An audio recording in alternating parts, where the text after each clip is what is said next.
over the last few years, there's been over 170 billion pieces of mail delivered, and only about 16 investigations regarding bombs have taken place. So first off, if you're not expecting a package, why pick it up? I think this goes back to childhood. I mean, we're used to getting gifts.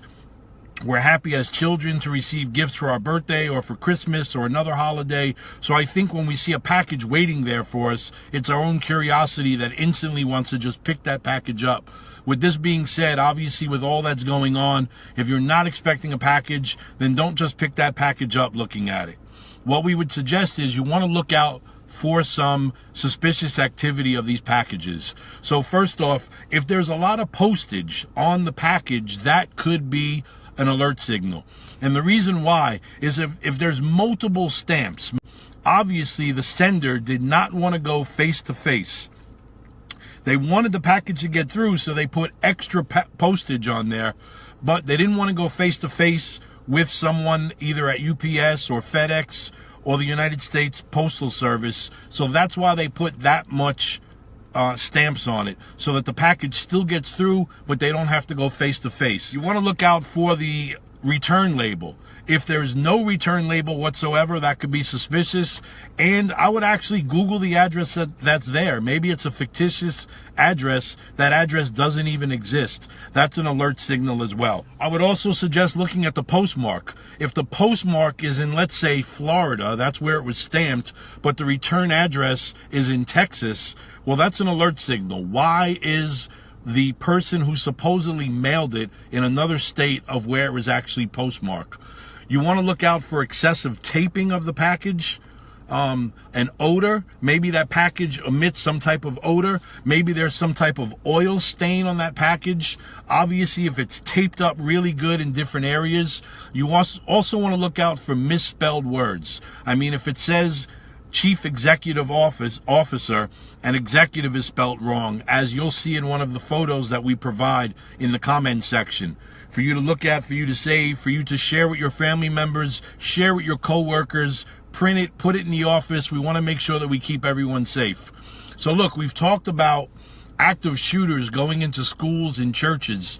If someone is sending out packages to homes, what makes you think they wouldn't send that package to your office, to a school you work in, to a church you attend? So make sure that you're spreading the word as well to let people know what some of these suspicious alert signals are. If it's marked private, or if it's marked personal, or if it's marked rush delivery, or if it's marked important, open now, some of these things could be alert signals as well. I was walking out of my subdivision or out of my townhome the other day, and I saw a neighbor who had a parcel on the ground, and she was carrying some things in her hands. So instead of bending down, she actually just started kicking the parcel into her apartment.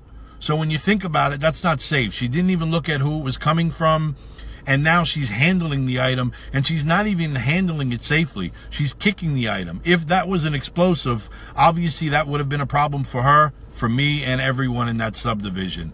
So here's what we would suggest. If you suspect one of these parcels that you receive is suspicious, if there's something about it that doesn't seem right, call 911 or call the United States Parcel Inspection Service.